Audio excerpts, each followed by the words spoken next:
Assalamualaikum warahmatullahi wabarakatuh. Alhamdulillahirrabbilalamin. Hari ini saya ingin memaparkan materi tentang mengenal model-model pembelajaran IPA SD atau MI, yang mana untuk pengumpulan tugas mata kuliah pembelajaran IPA SD atau MI. Baiklah, sebelum kita memasuki apa saja itu model-model pembelajaran IPA, SD atau MI, sebelumnya kita ketahui dulu apa maksud dari model pembelajaran itu. Nah, di sini model pembelajaran itu adalah merupakan suatu rangkaian proses belajar mengajar dari awal hingga akhir pembelajaran, yang mana melibatkan bagaimana aktivitas guru dan siswa dalam mendesain pembelajaran tertentu yang berbantuan bahan ajar khusus, serta bagaimana interaksi antara guru, siswa, bahan ajar yang terjadi. Secara umumnya, sebuah model pembelajaran terdiri beberapa tahapan-tahapan proses pembelajaran yang harus dilakukan. Model pembelajaran sangat erat kaitannya dengan gaya belajar peserta didik atau learning style dan gaya mengajar guru atau teaching style. Yang keduanya disingkat menjadi SOLAT, SOLAT atau Style of Learning and Teaching. Nah, itu tadi model pembelajaran, maksudnya antara guru dan siswa itu adanya saling keterkaitan dalam melaksanakan sebuah rangkaian proses pembelajaran tersebut, yang mana dibantu dengan bahan ajar, yaitu misalkan adalah sebuah buku. Nah, pengertian yang kedua yaitu adalah model pembelajaran itu suatu perencanaan atau suatu pola yang digunakan sebagai pedoman dalam merencanakan pembelajaran di kelas atau pembelajaran dalam tutorial. Nah, selanjutnya kita memasuki ke dalam pembahasan, yaitu adalah model-model pembelajaran IPA, SD atau MI. Nah, model yang pertama yaitu adalah model pembelajaran kontekstual.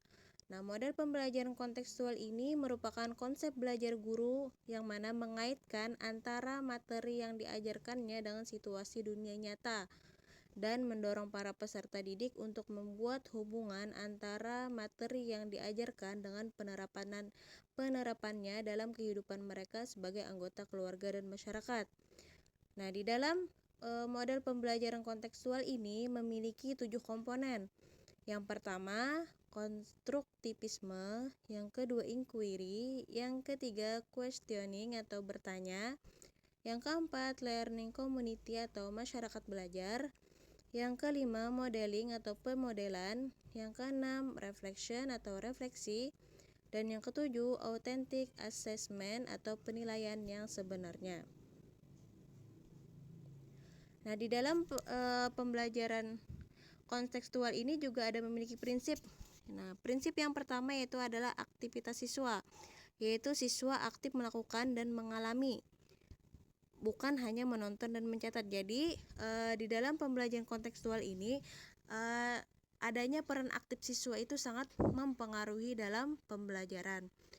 Yang B, pengembangan kemampuan sosialisasi sehingga mereka perlu belajar bersama atau berkelompok. Nah, jadi dengan adanya belajar bersama atau belajar berkelompok, mereka akan terbangun rasa sosialisasinya terhadap orang lain atau terhadap teman yang ada di dalam kelompoknya. Nah, itu tadi model pembelajaran kontekstual. Yang berikutnya adalah model pembelajaran kooperatif. Nah, pembelajaran kooperatif adalah model pembelajaran yang mengutamakan pembentukan kelompok yang bertujuan untuk menciptakan pendekatan pembelajaran yang efektif. Nah, di dalam pembelajaran kooperatif ini juga ada memiliki beberapa prinsip. Prinsip yang pertama yaitu setiap anggota kelompok bertanggung jawab atas segala sesuatu yang dikerjakan dalam kelompoknya dan berpikir bahwa semua anggota kelompok memiliki tujuan yang sama. Yang kedua, dalam kelompok terdapat pembagian tugas secara merata dan dilakukan evaluasi setelahnya. Yang ketiga, saling membagi kepemimpinan antar anggota kelompok untuk belajar bersama selama pembelajaran. Yang keempat, setiap anggota kelompok bertanggung jawab atas semua pekerjaan kelompok. Nah, itu tadi adalah model pembelajaran yang kedua. Selanjutnya, model pembelajaran yang ketiga adalah model pembelajaran terpadu. Pembelajaran terpadu adalah suatu pendekatan dalam pembelajaran yang secara sengaja mengaitkan beberapa aspek baik dalam intramata pelajaran maupun antar mata pelajaran. Nah, yang keempat, model pembelajaran learning cycle. Nah, adalah suatu model pembelajaran yang berpusat pada siswa. Nah, di dalam model pembelajaran ini ada beberapa tahapan. Nah, tahapan yang pertama yaitu adalah tahap pembangkitan minat, yaitu minat siswa. Yang kedua, tahap eksplorasi. Yang ketiga, tahap penjelasan. Yang keempat, tahap elaborasi. Dan yang kelima, tahap evaluasi. Selanjutnya adalah model pembelajaran experiential learning. Nah, ini adalah model pembelajaran yang kelima.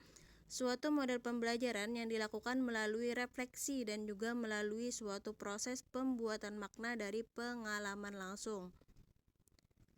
Nah, ada beberapa langkah dalam melaksanakan model pembelajaran yang kelima ini, yaitu yang pertama, guru merumuskan secara seksama suatu rencana pengalaman belajar yang bersifat terbuka atau open-minded yang memiliki hasil tertentu. Yang kedua, guru memberikan rangsangan dan motivasi. Yang ketiga, siswa dapat bekerja secara individual atau bekerja dalam kelompok-kelompok kecil atau keseluruhan kelompok di dalam belajar berdasarkan pengalaman. Yang keempat, para siswa ditempatkan pada situasi-situasi nyata. Maksudnya, siswa mampu memecahkan masalah dan bukan dalam situasi pengganti. Contohnya, di dalam kelompok kecil, siswa membuat mobil-mobilan dengan menggunakan potongan-potongan kayu, bukan menceritakan cara membuat mobil-mobilan.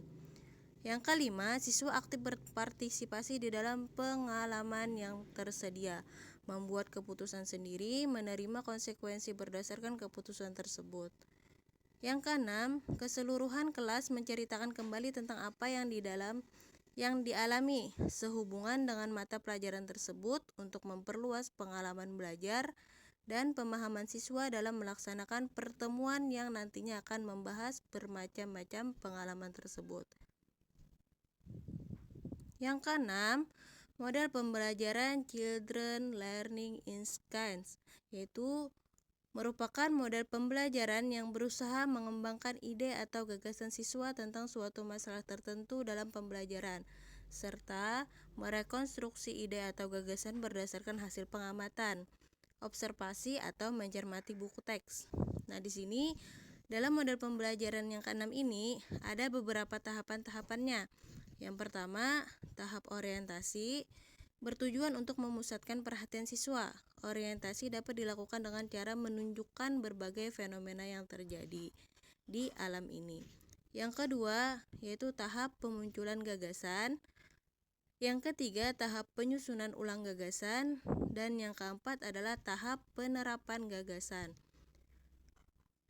Nah, model pembelajaran yang terakhir adalah model pembelajaran discovery learning. Model pembelajaran ini adalah sebuah proses pembelajaran yang terjadi apabila pelajar atau para peserta didik tidak disajikan dengan pelajaran dalam bentuk finalnya, tetapi diharapkan mengorganisasi sendiri. Baik, itu tadi 7 model-model pembelajaran yang dapat diterapkan dalam pembelajaran IPA di SD ataupun DMI. Terima kasih.